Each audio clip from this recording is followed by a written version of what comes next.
My name is Faith Mercer. I'm 30 years old. Last Saturday, my family threw me a surprise birthday party. 40 people showed up. But it wasn't a party. It was an intervention. And I was the target. My mom stood in front of everyone and said I was selfish, ungrateful, and tearing this family apart. My dad read a list, an actual handwritten list, of everything I'd done wrong since childhood. My sister propped her phone on the mantel and went live on TikTok. I sat there quietly. I didn't cry. I didn't argue. Then I pulled out my phone and said, "Funny, I've been recording too." What I played next ended 6 relationships in that room, and none of them were mine. Before we get into this, if you enjoy stories like this, please take a moment to like and subscribe, but only if you genuinely like the story, and drop your location and local time in the comments. I want to know where you're listening from tonight. Now let me take you back to 3 years ago, the day my grandmother died and left me in charge of something my mother wanted more than anything. My grandmother's name was Vivian Mercer. She raised tomatoes in her backyard, kept a loaded pistol in her nightstand, and managed her own finances until the week she died at 81. She was the only person in my family who ever looked at me and said, "You're doing fine, sweetheart. Don't let them tell you different." 3 years ago, Vivian passed in her sleep. "Peaceful," the hospice nurse said. I hope that's true. I was sitting next to her when the monitor flatlined. I'd driven 2 hours after my shift to be there. Nobody else came that night. The funeral was standing room only. Vivian was beloved in town. Church board, Rotary Club, 30 years running the same book club. My mother, Diane, wore a black dress she'd bought the day before. Full makeup. She cried exactly twice, both times when someone was watching. After the service, the lawyer, Margaret Hollis, read the will. Vivian had set up a family trust, around $400,000, for the Mercer family. College funds for future grandchildren, emergency medical coverage, a small annual distribution for each beneficiary. And she'd named me trustee. Not my mother, not my father. Me. I was 27, a staff accountant at a mid-size firm. Vivian picked me because I understood numbers and because, in her words, Faith is the only one who won't steal from the cookie jar. I remember looking up from the paperwork and catching my mother's face. She wasn't crying anymore. She was staring at Margaret Hollis with a look I'd never seen before. Jaw tight, eyes calculating. Before we even left the church, I heard her pull Margaret aside. "How quickly can we change the trustee?" I pretended I didn't hear it. I told myself she was grieving. She wasn't. Let me tell you about my sister, Kelsey. Kelsey is 27, 3 years younger than me. She has 12,000 TikTok followers, a failed fashion startup that burned through 40 grand, and an apartment our mother still helps pay for. When the startup folded, Diane told everyone the economy was to blame. When I asked Kelsey what happened to the inventory, she said, "Don't worry about it." Here's the thing about our family. I paid my own way through college. Scholarships, weekend shifts at a tax prep office, ramen for dinner 4 nights a week. Diane didn't come to my graduation. Too busy. Kelsey had a dance recital. 6 months after Vivian's funeral, Kelsey called me. Cheerful, casual. "So, I've got this new idea. Sustainable loungewear. I just need $50,000 from the trust to get started." I pulled up the trust documents, read them twice. "Kelsey, the trust doesn't allow principal withdrawals for personal business ventures. It's in Section 4. Silence. Then, "Are you serious right now?" "I didn't write the rules. Grandma did." She hung up. 20 minutes later, my phone rang. Diane. "You're being controlling, Faith. That money is for the family." "It is for the family. For emergencies, education, medical costs, not for startups. You always do this. You always hold everything over our heads." I didn't argue. I just repeated the terms. Diane hung up too. A week later, Kelsey said something on the phone that lodged in my chest like a splinter. She didn't mean for me to hear it.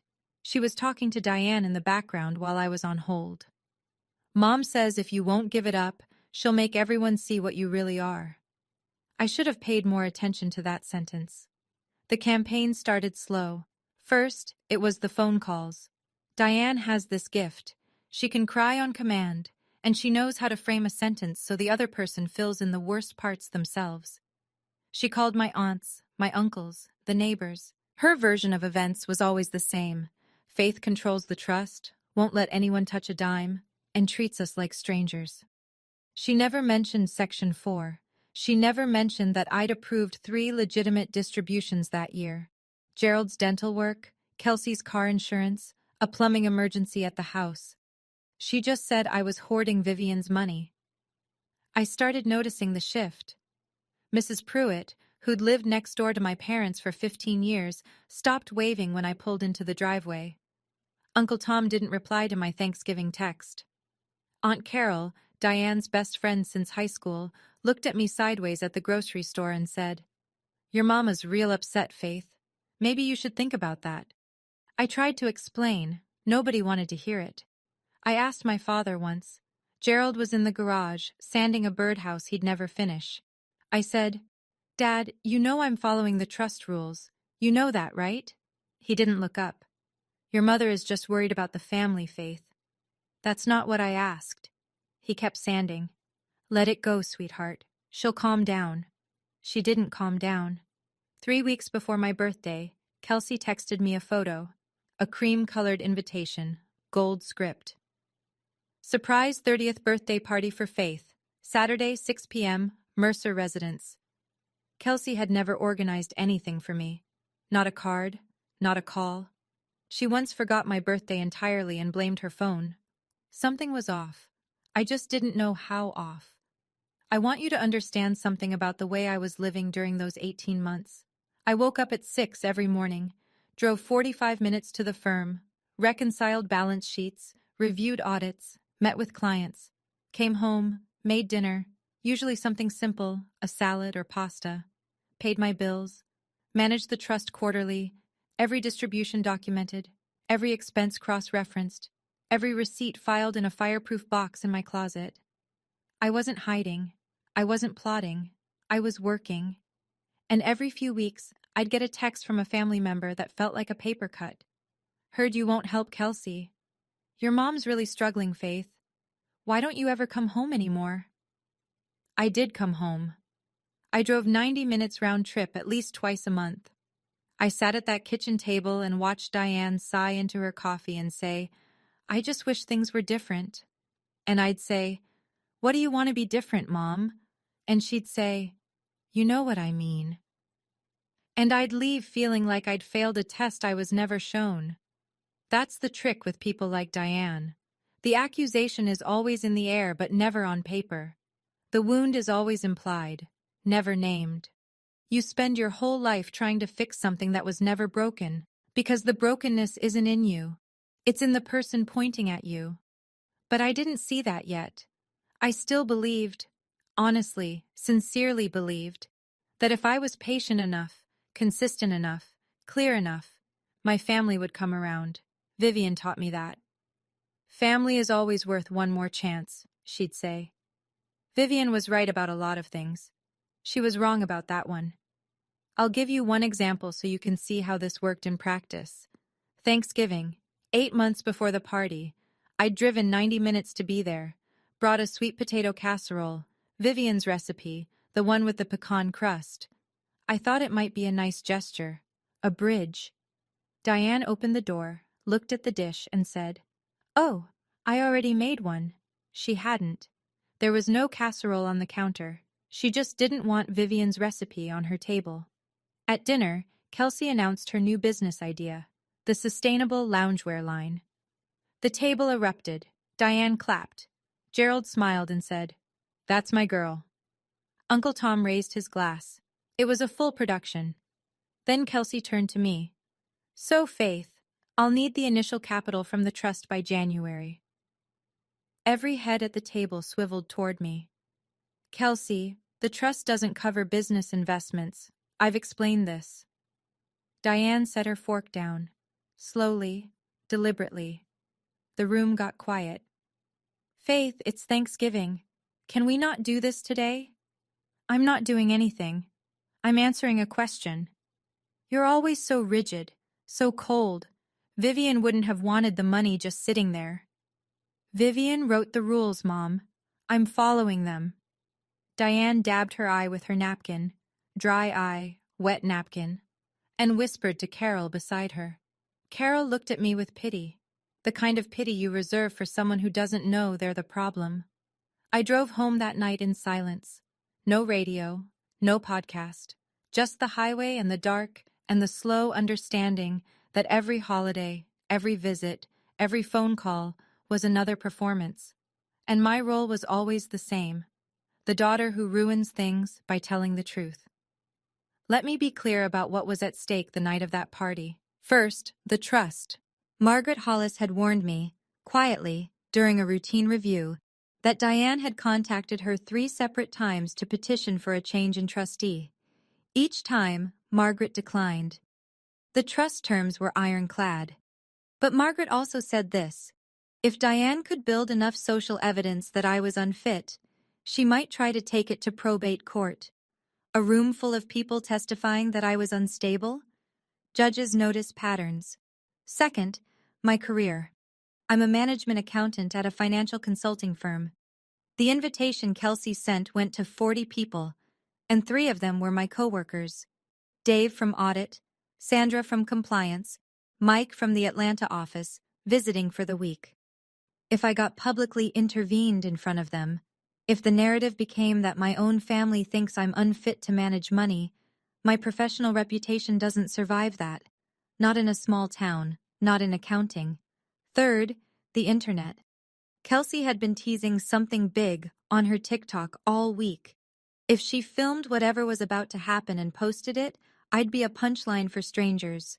Forever. Searchable. Attached to my name in any background check, any client Google search, any future employer's 2-minute due diligence. So walking away wasn't an option.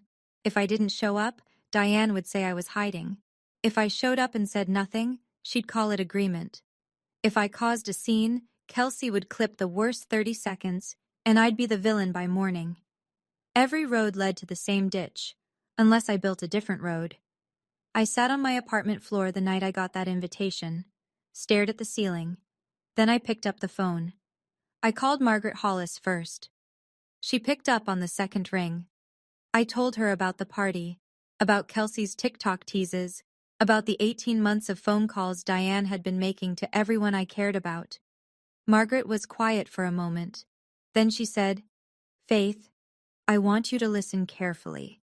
Ohio is a one-party consent state. If you're part of a conversation, you can record it legally. I've been advising you to document everything for 6 months. Have you been doing that?" I had. Every call with Diane since October. 37 recordings on a folder in my phone labeled insurance. I told Margaret as much. "Good," she said. "Have you listened to all of them?" "Most of them." "Listen to all of them. Tonight." So I did. I sat on my bed with earbuds in and played every single one. And that's when I realized something I hadn't expected. Diane didn't just trash me on those calls. She trashed everyone. Gerald was spineless and useful. Mrs. Pruitt was pathetic and easy to steer. Carol was not a real friend, just convenient. Even Kelsey, Diane's own golden child, was useful because she does whatever I say.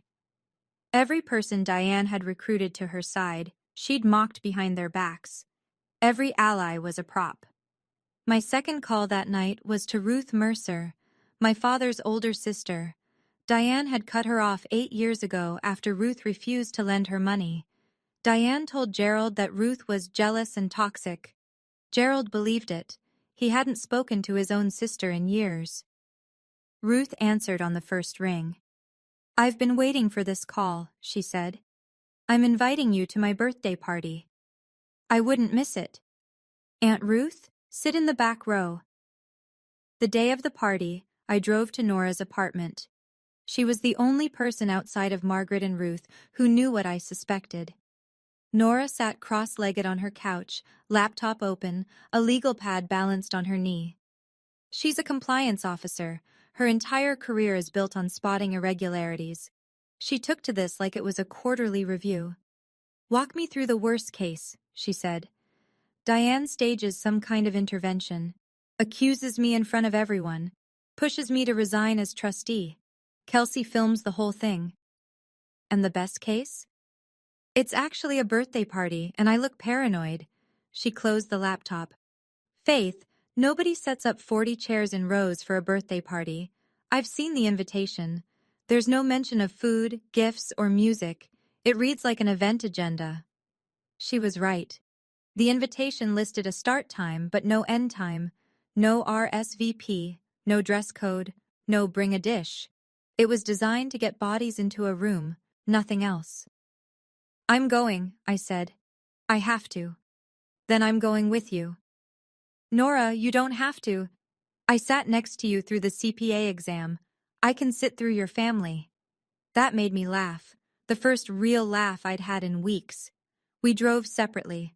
I wanted my own car in that driveway, my own exit. Nora understood without me explaining. Before I left my apartment, I stood at the mirror for a long time. Blazer, clean blouse, hair pulled back. I looked like I was going to a client meeting. That was the point. I opened the recording app, checked the battery, 91%, pressed record, slid the phone into my blazer pocket, microphone up. Whatever happened next, there would be a record. Saturday evening, 6 o'clock. The sun was low over the cul-de-sac, throwing long shadows across the Mercer lawn. I counted the cars from the end of the street. 40, easy, some parked on the grass. Diane's doing. Vivian would have hated that. I sat in my car for 2 full minutes. Watched a pair of robins fight over something in the gutter. Ordinary evening. Ordinary birds. Nothing about the sky suggested that my life was about to split in half. I stepped out and walked to the front door. Unlocked, as always. The first thing I noticed was the chairs. They weren't scattered around food tables like a party. They were arranged in rows, 5 across, 8 deep, facing a small open space near the fireplace, like a conference room, like a hearing. A banner hung above the mantel. Happy 30th Faith. The H was crooked. The exclamation point was peeling at the corner. There was no cake, no music, no plates, no napkins, no balloons. 40 people filled those rows. Family, neighbors, co-workers, church acquaintances. Some smiled when I walked in, some didn't. Dave from my office raised a hand in a small wave. Mrs. Henderson whispered something to her husband. Nora found me in the hallway. She grabbed my elbow, her eyes tight. Faith, the chairs are in rows. There's no music. Something's wrong. I know.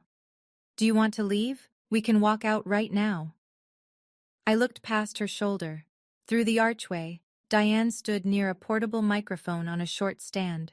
She was smiling. The smile she uses at church, at PTA meetings, at charity functions. Gerald sat in the front row, a folded piece of paper on his lap. Kelsey was adjusting her phone on the mantel. No, I said.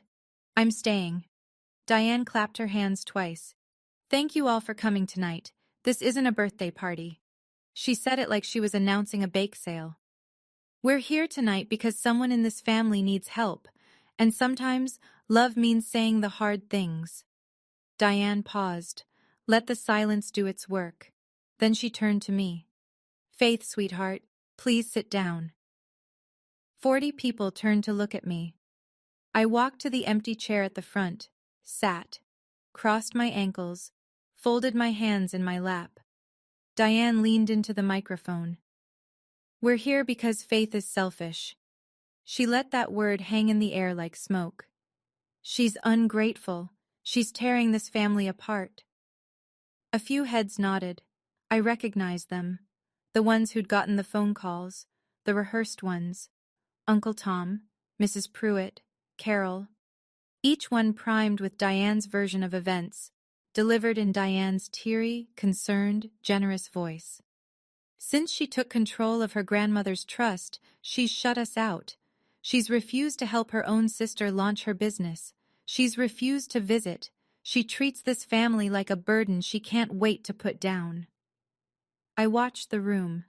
Some people looked uncomfortable. Some looked angry. At me. Dave sat near the back with his arms crossed, brow furrowed, clearly confused about what he'd walked into. Sandra was next to him, clutching her purse.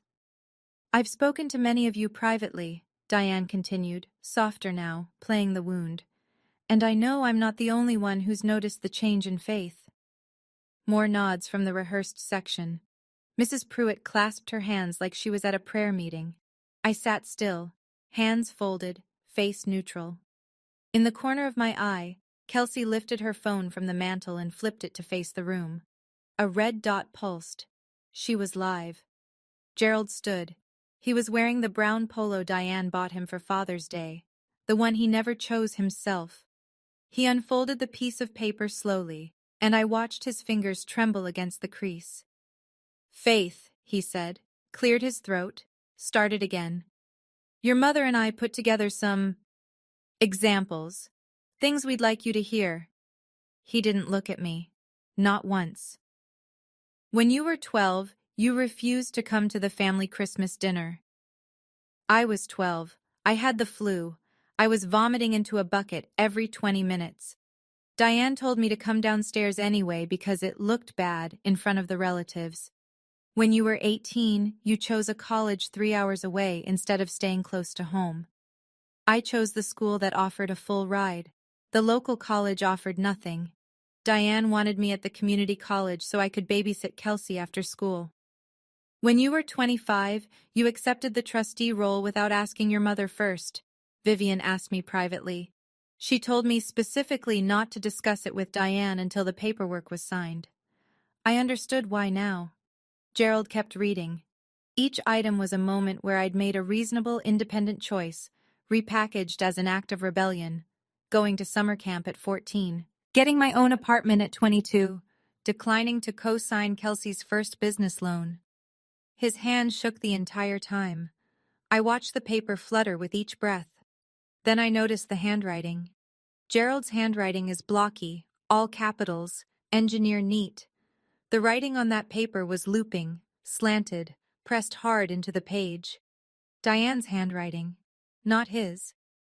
He finished the list and sat down without looking up. Diane touched his shoulder, the way you'd pat a dog that fetched the morning paper. The room shifted after the list. You could feel it, a slow rearrangement of sympathies, like tectonic plates grinding beneath the surface. Some people leaned forward. Mrs. Pruitt dabbed her eyes. Carol put a hand over her heart. These were the faithful, Diane's network, her phone tree of grief and grievance, and they responded to the list the way they were supposed to, with sad, righteous head-shaking. But others pulled back. Dave uncrossed his arms and looked at Sandra. Sandra shook her head, a tiny motion, barely visible, but it said everything. The Hendersons in the fourth row exchanged a glance I recognized from 20 years of church potlucks.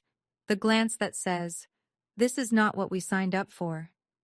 A woman I didn't know, someone's +1, or maybe a neighbor from 2 streets over, stood up quietly and slipped out the side door. Nobody stopped her. Nobody acknowledged it. Diane didn't notice. She was building momentum. "Faith," she said, turning to me with wet eyes. "We're not saying these things to hurt you. We're saying them because we love you, because we want our family back." Kelsey was reading her TikTok comments quietly, a half smile on her face. She tilted the screen toward Diane. "Watch my family finally hold my sister accountable." The caption she'd posted. Thousands of people watching a woman get ambushed at her own birthday party. I looked at Diane's face. The practiced concern, the quivering lip, the slight forward lean that invited sympathy. I'd seen that face 1,000 times. At parent-teacher conferences, at Vivian's funeral, at every dinner party where she needed to be the most worried, the most burdened, the most giving person in the room. "Well, Faith," Diane said, "do you have anything to say for yourself?" I had plenty, but not yet. The testimonials kept coming.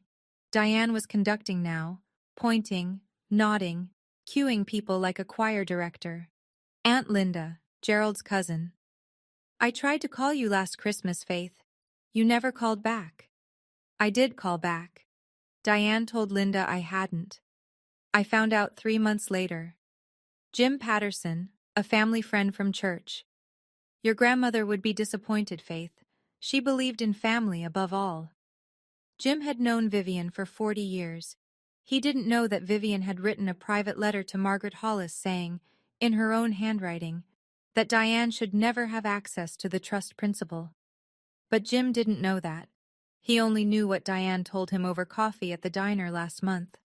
The worst one came from Kelsey.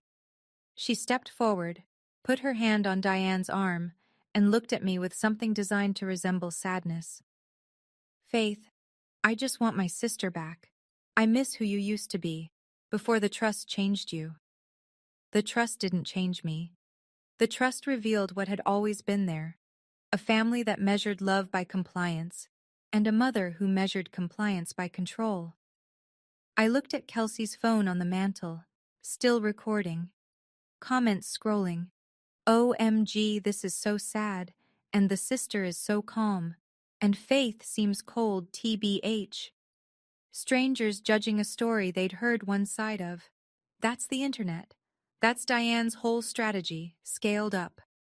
40 people in this room, and not one of them had asked me a single question. Not one had said, Faith, what's your version?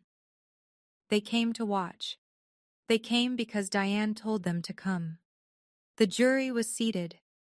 The verdict was pre-written. And I still hadn't said a word. I'm sitting there, listening to my own father read a list of my so-called failures. And every single one was just me choosing to grow up. Choosing to earn my own way. Choosing to stand on my own feet. If you've ever been told that being independent makes you a bad daughter, a bad son, a bad person, type, I know that feeling in the comments. And if this story is hitting close to home, hit that subscribe button.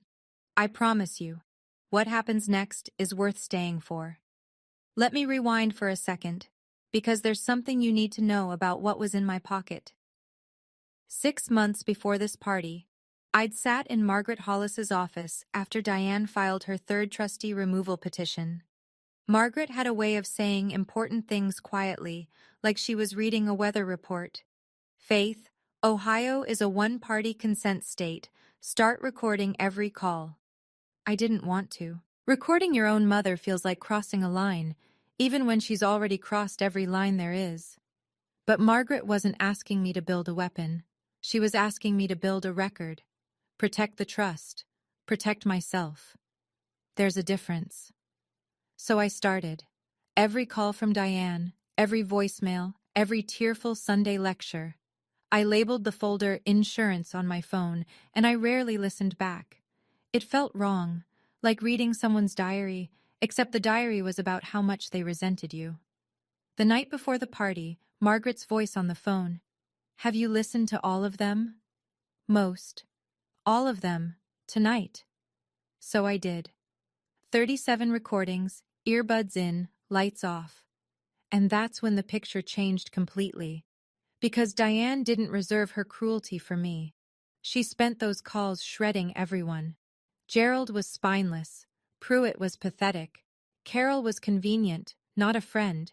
Kelsey was useful, not loved. Every person she'd recruited to her cause, she'd insulted them in private, praised them in public, and used the gap between those two things to build a machine. On the night of the party, before I walked into the house, I opened the recording app, pressed record, slid the phone into my blazer, microphone up. I didn't have a speech, I didn't have a plan. I just had the truth, in her own voice, sitting warm against my ribs. Diane was waiting for me to crack. I could see it in the way she leaned forward, hands clasped, the microphone tilted toward the empty air between us. She wanted tears. She wanted shouting. She wanted a meltdown she could point to and say, "See? This is what I've been telling everyone." I gave her nothing. Instead, I let my eyes drift to the back row. Last seat on the right, near the hallway to the kitchen. A woman sat there alone. Silver hair pinned back, gray wool coat, even though it was May. Hands folded, posture straight as a hymnal.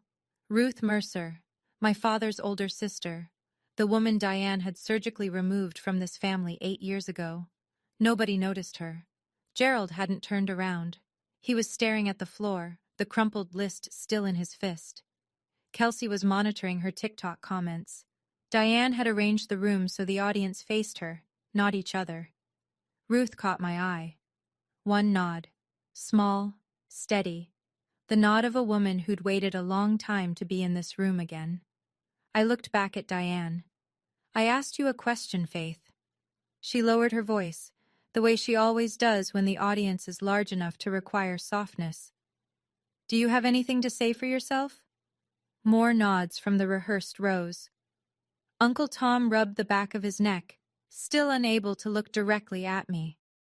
Then Diane did the thing I'd been waiting for. She reached into her bag and pulled out a single sheet of paper, slid it across the folding table between us with one manicured finger. Faith, if you truly love this family, sign this. The room leaned forward. Diane invited the room to share their hearts. Uncle Tom went first. He stood with his hands jammed in his pockets and wouldn't meet my eyes. Faith, your mom says you won't return her calls. That doesn't seem right. I returned every call, every single one. Diane was the one who let them ring through, then told everyone I'd gone dark. Mrs. Pruitt was next. She pressed a tissue under her glasses. Your mother cries to me every Sunday after church, honey. She says she's losing you. Those Sunday calls weren't grief sessions. They were campaign updates. I knew that now.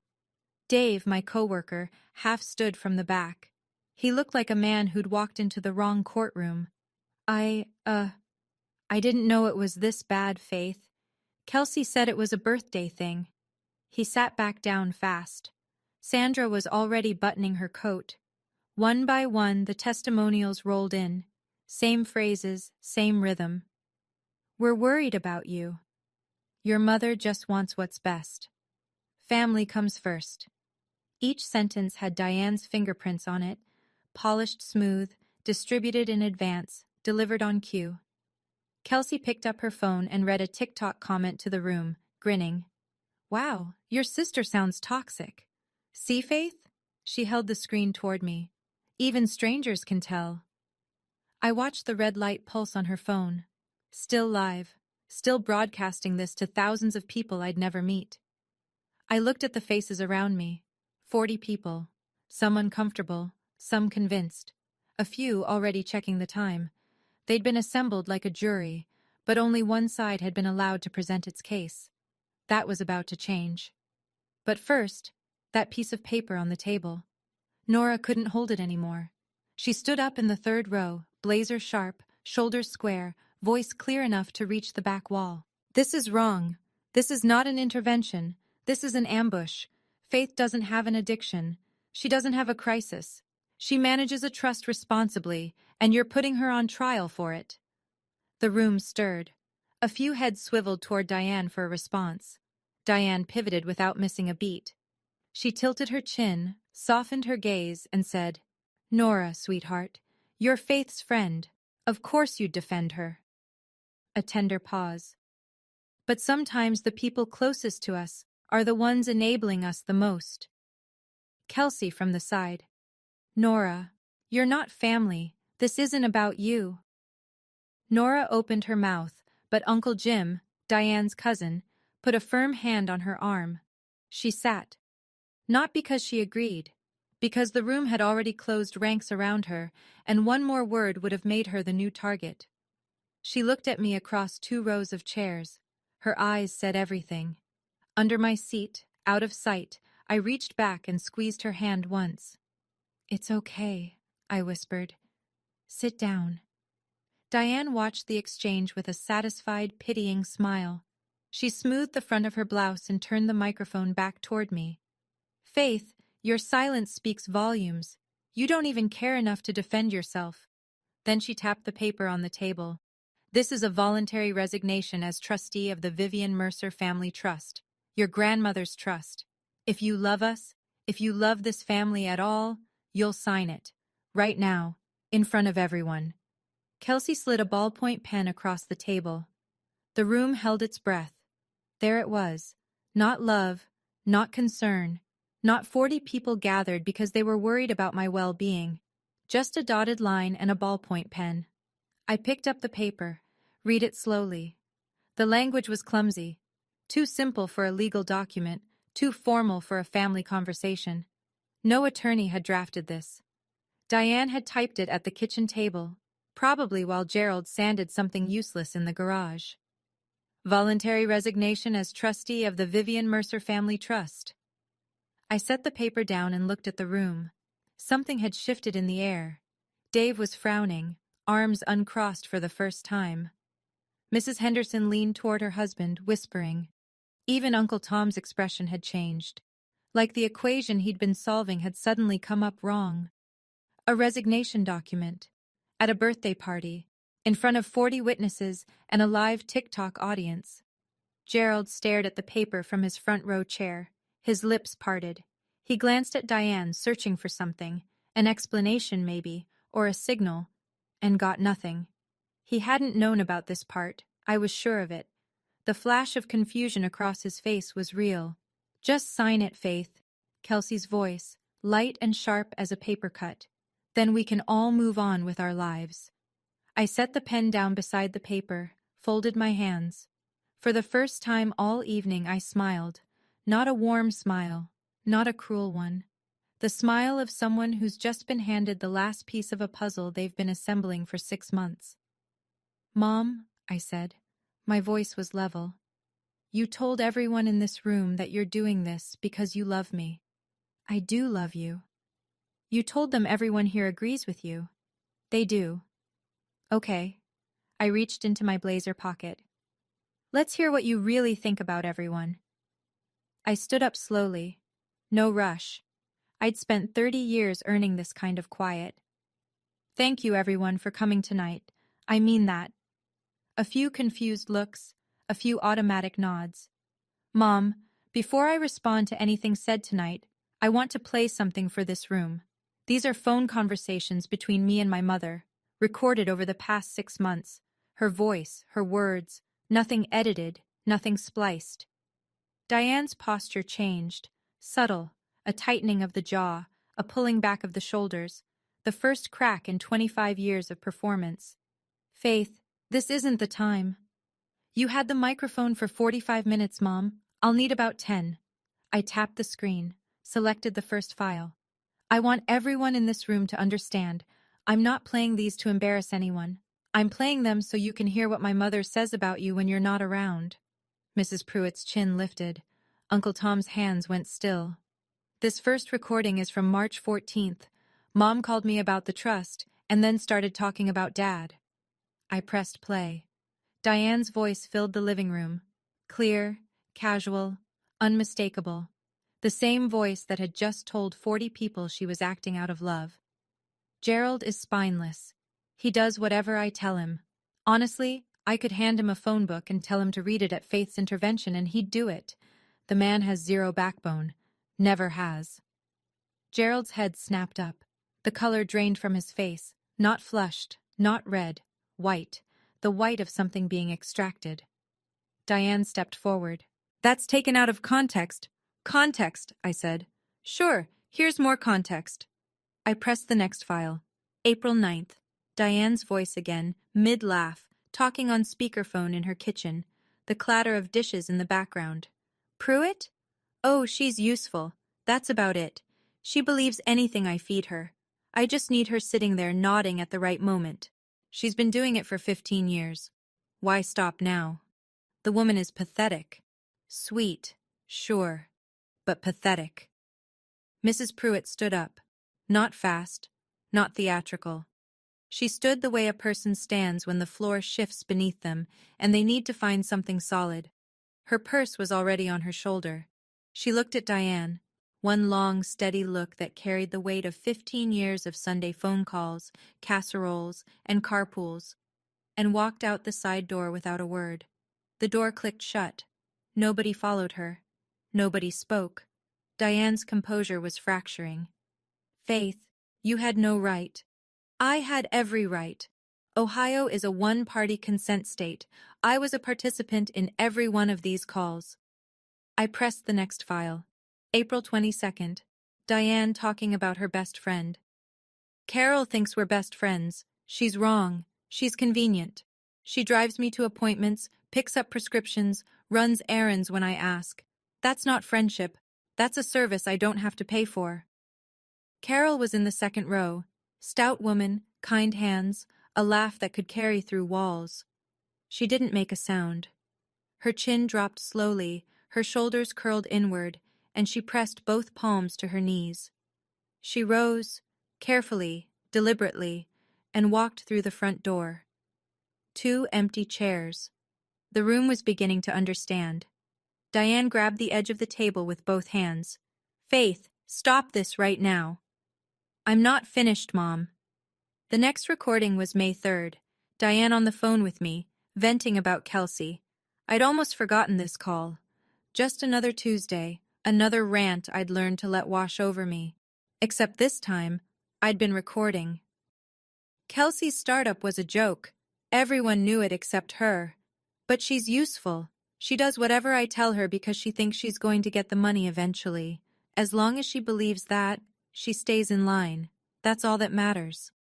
Kelsey's phone slipped from her hand and bounced on the carpet. She stared at the empty space where the words had just been. Her mouth shaped the sound before her voice caught up. Mom? The word cracked down the center. Not anger, something worse. The sound of a person hearing, for the first time, the actual terms of a deal they thought was love. Kelsey snatched her phone from the floor. The TikTok stream was still running. She jammed her thumb against the screen, killing it, but the red light had been broadcasting for over 20 minutes. Everything Diane had said was already in the hands of thousands of strangers. I played the final clip, May 15th. If it weren't for the house, I would have left Gerald years ago. He's got nothing else going for him. He knows it. I know it. The only reason I stay is the deed. Gerald didn't stand. He didn't speak. He folded forward, elbows on knees, both hands pressed to his face. His shoulders moved once, a single convulsive motion, and then he was still. I turned off the phone, set it on the table, next to the resignation paper and the pen.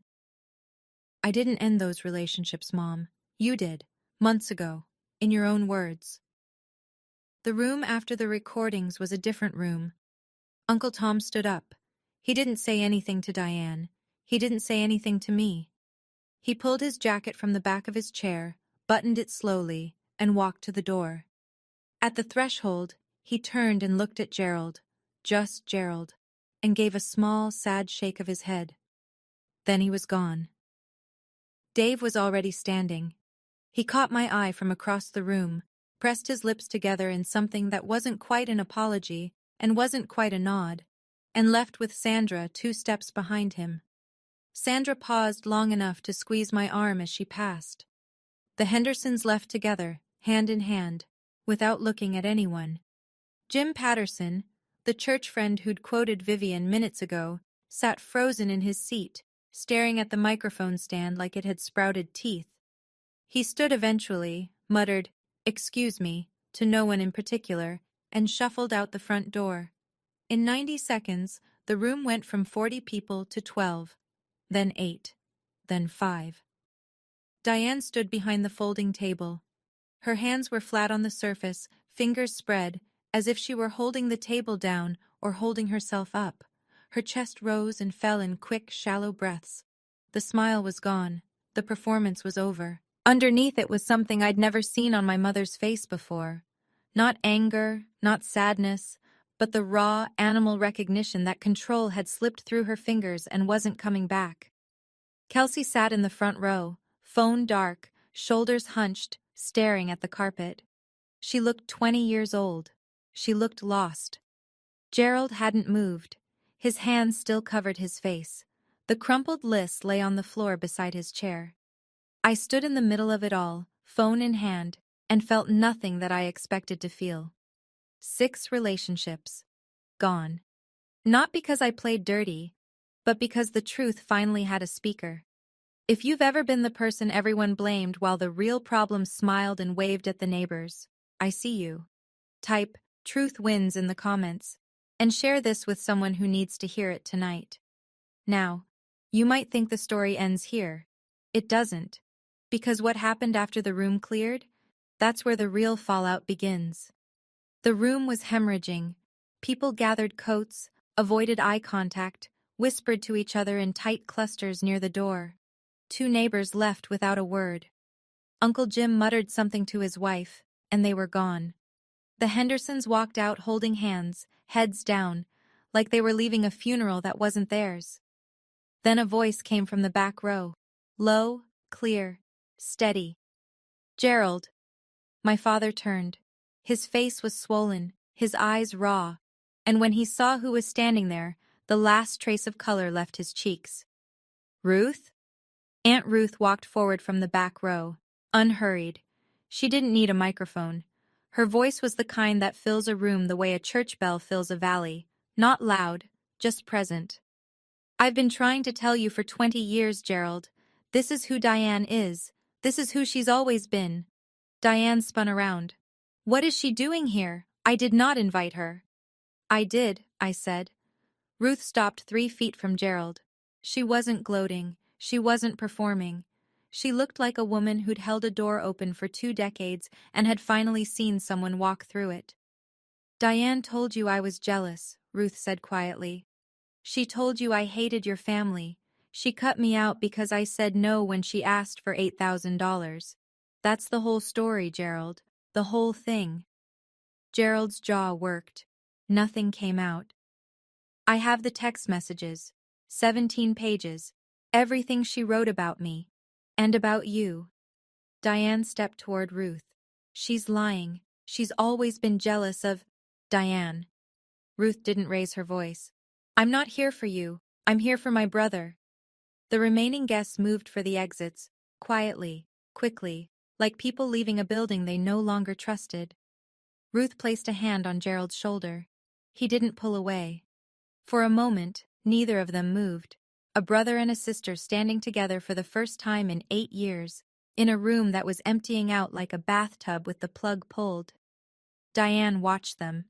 Her face cycled through expressions, rage, disbelief, calculation, settling on something that resembled panic. She was running out of audience. This is a setup, she said. Her voice was higher now, strained. Faith planned this. She recorded me without my permission. She brought Ruth here to ambush me. I held up one finger. Then I pulled out my phone and dialed. Margaret Hollis picked up on the first ring. I put it on speaker. Margaret, it's Faith. I'm at my parents' house. You're on speaker. I understand. Go ahead. Mom, Margaret is the attorney who manages Grandma Vivian's trust. I believe you two have spoken. Diane said nothing. Margaret's voice was measured, precise, unhurried. Mrs. Mercer, I've received and declined your petition to remove Faith as trustee 3 times. Her position is legally sound and supported by Vivian Mercer's explicit written instructions. Diane gripped the table.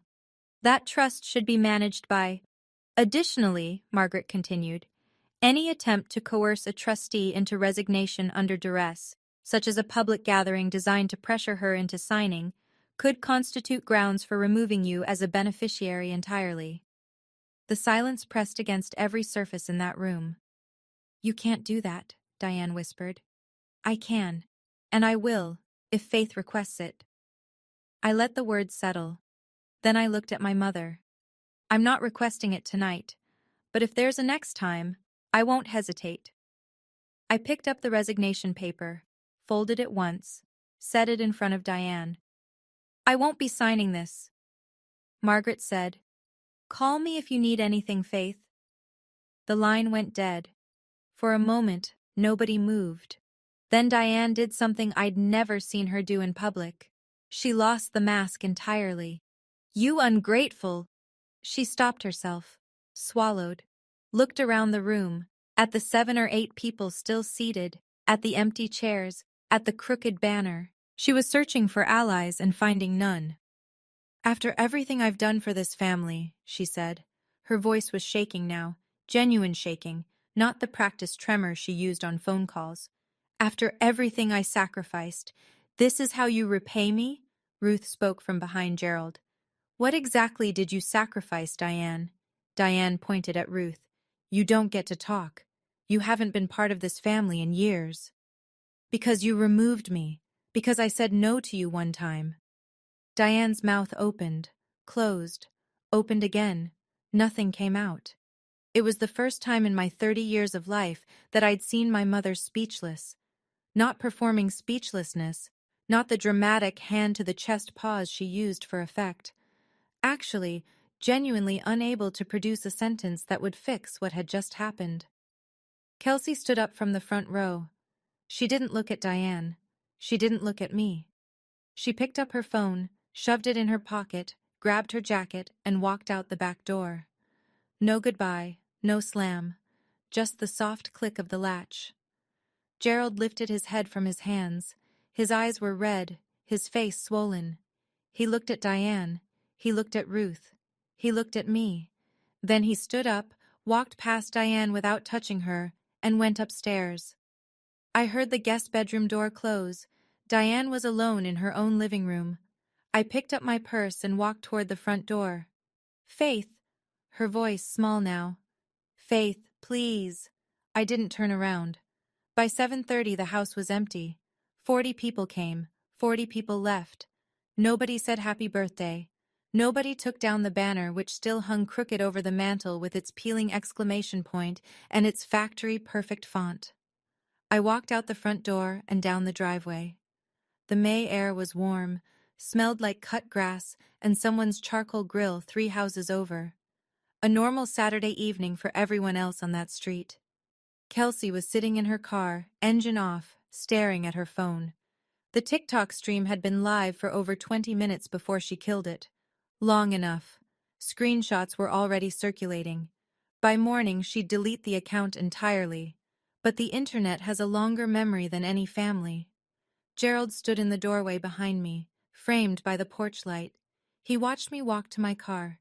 He didn't call out. He didn't wave. He stood there, a 60-year-old man in a brown polo, holding a crumpled list of accusations that weren't even his. I caught him in my rearview mirror as I pulled away. He was crying. Not the way Diane cried. Not for performance. Not for leverage. He was crying the way a person cries when they realize they've been reading someone else's script for 30 years and the curtain just came down. Nora followed me home. She didn't ask if I was okay. She just pulled into the spot beside mine, walked up the stairs behind me, and sat at my kitchen table in the dark. She made tea. I let mine go cold. You did the right thing, she said. Then why do I feel like I lost something? She set down her mug. You didn't lose them, Faith. You just stopped carrying them. At midnight, she drove to the gas station and came back with a cupcake. Vanilla. 1 candle. I made a wish. The week after the party was the quietest week of my life. I went to work. I filed reports. I ate lunch at my desk. I came home, took off my shoes, and sat in the same kitchen chair where Nora had made me tea. I didn't call anyone. I didn't check social media. I just sat. Some people imagine that after you stand up for yourself, there's a rush, a triumph, a soundtrack swelling in the background while you walk away in slow motion. That's not how it works. Standing up for yourself feels like surgery. Necessary, precise, and it hurts for days afterward. I kept replaying Gerald's face. Not the crying. The moment before the crying. The moment when he heard Diane say she'd have left him years ago if it weren't for the house. That wasn't shock on his face. It was confirmation. He already knew. He'd always known. He just hadn't heard her say it out loud. I thought about Kelsey, too, about the look on her face when Diane called her useful. Not loved, useful. Kelsey had spent her entire life performing for Diane's approval, and she'd just learned that the approval was never real. It was a leash, disguised as a hug. I didn't feel sorry for them. I didn't feel vindicated either. I felt the particular emptiness that comes after you've been carrying a weight so long that when you finally set it down, your arms don't know what to do. On Thursday night, I found a voicemail from an unknown number. I almost deleted it. Then I listened. It was Mrs. Pruitt. Her voice was thick, uncertain. Faith, I owe you an apology. A real one. Not through a door. When you're ready, I'd like to have that conversation. I saved the message. I wasn't ready yet, but I would be. The fallout came in waves. Within the first week, Mrs. Pruitt sent Diane a handwritten letter, 3 sentences, ending a 15-year friendship. Carol changed her locks and stopped answering Diane's calls. Uncle Tom phoned me on Wednesday, voice stiff with embarrassment. I should have asked for your side, Faith. I didn't. That's on me. Dave pulled me aside at the office Thursday. Kelsey told me it was a birthday dinner. I'm sorry I was part of that. I told him there was nothing to apologize for. He'd been lied to. Most of them had been. Kelsey lost her 12,000 followers in 4 days. The TikTok clips, Diane's voice calling her useful, and her startup a joke, had been screen recorded and reposted across 3 platforms. Her second startup's investor saw them and pulled out by Friday.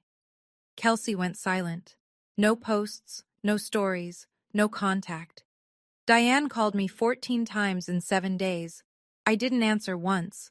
She texted, "You destroyed this family." I screenshotted it and forwarded it to Margaret. Margaret replied, "Documented." Gerald started sleeping in the guest room. Ruth told me he hadn't filed anything. He hadn't left. But he'd started seeing a therapist, his first appointment in 60 years of living. 2 weeks later, Gerald asked to meet me at a diner halfway between our houses. Vinyl booths, weak coffee, a waitress who called everyone on. He looked 10 years older than the last time I'd seen him. "I didn't know about the resignation paper," he said. "But you knew about the list, Dad. You read it." He pressed his thumb into the table edge. "I thought if I did what she asked, she'd settle down." "She doesn't settle down, Dad. She escalates." He wiped his eyes with a paper napkin. "I love you, Dad, but I can't keep setting myself on fire to keep this family warm." He nodded. He left first. I stayed and drank my coffee. I sat in that diner booth for another hour after Gerald left. The waitress refilled my cup twice without asking. The second time, she set down a plate with a slice of lemon pie I hadn't ordered. "On the house, hun. You look like you could use it." I didn't eat the pie, but I stared at it for a while. Something about the gesture, the casualness of it, the small, uncomplicated kindness from a stranger, cracked something open in my chest that I'd been holding shut for weeks. I thought about Vivian, about her kitchen, about the way she'd slide a cup of tea across the counter and say, "Tell me about your day, sweetheart," and actually wait for the answer. She never interrupted. She never redirected the conversation back to herself. She just listened. That's what I missed most. Not the money, not the trust, not the title of trustee. I missed being heard by someone who didn't have an agenda. Vivian picked me for a reason. She saw something in me that Diane spent 30 years trying to bury, the ability to hold the line, to say, "These are the rules," and mean it. To love someone without needing to own them. I paid for my coffee and the pie I didn't eat. Left a big tip. Drove home with the windows down and the radio off. That night, I sat at my kitchen table and opened my laptop. The cursor blinked in an empty email draft for 10 minutes before I started typing. Every sentence I wrote, I deleted and rewrote. Not because the words were wrong, but because I wanted to make sure they were mine. Not Diane's narrative, not Gerald's guilt, not Kelsey's silence, mine. I sent the email on a Sunday morning, short, clear, professional, no emotion, no history lesson, just boundaries. To Diane Mercer, Gerald Mercer, Kelsey Mercer. CC, Margaret Hollis. Subject, moving forward. I will continue to serve as trustee. Distributions will follow Grandma Vivian's original terms. That is not a negotiation. I am open to family counseling with a licensed therapist, a real therapist in a real office, not an intervention, not a public event. Any future attempt to publicly pressure, defame, or coerce me will result in a formal review of beneficiary eligibility. Margaret Hollis has been informed. I love this family. But love without boundaries is not love. It's control. And I'm done participating in control. Faith. Diane didn't respond. Acknowledging the email meant acknowledging the boundary. And Diane doesn't acknowledge things she can't override. Kelsey unblocked me on Instagram 3 days later. No message, no apology. Just a quiet reopening of a door she'd slammed shut. I noticed. I didn't walk through it. Not yet. Maybe not ever. That would be her work to do, not mine. Gerald wrote back one line. I understand.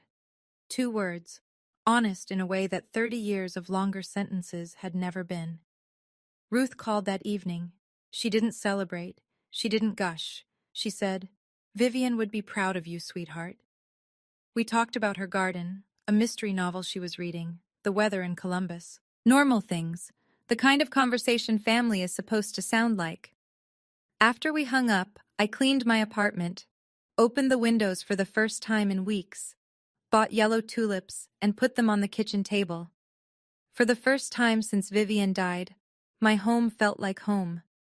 I turned 30 in a room full of people who'd been told to hate me.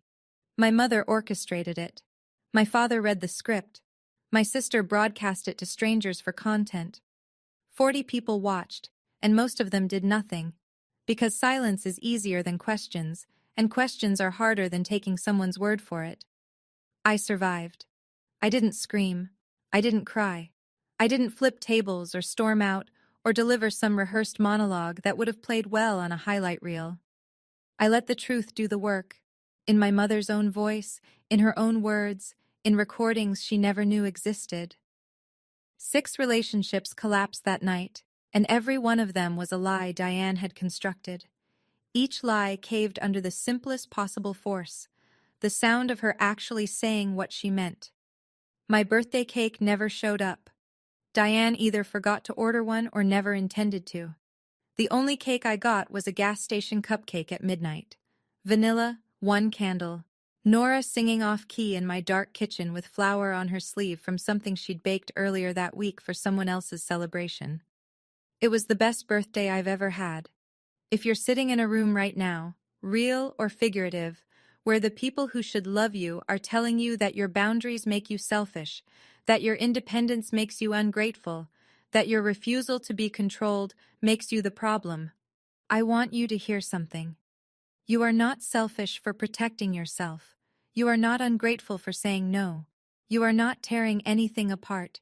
You're building something new, something honest, something that belongs to you. 30 looked nothing like I'd pictured. But for the first time in my life, it looked like me. So here's my question for you. If you were in that room, 40 chairs, 1 microphone, your mother holding a pen, what would you have done?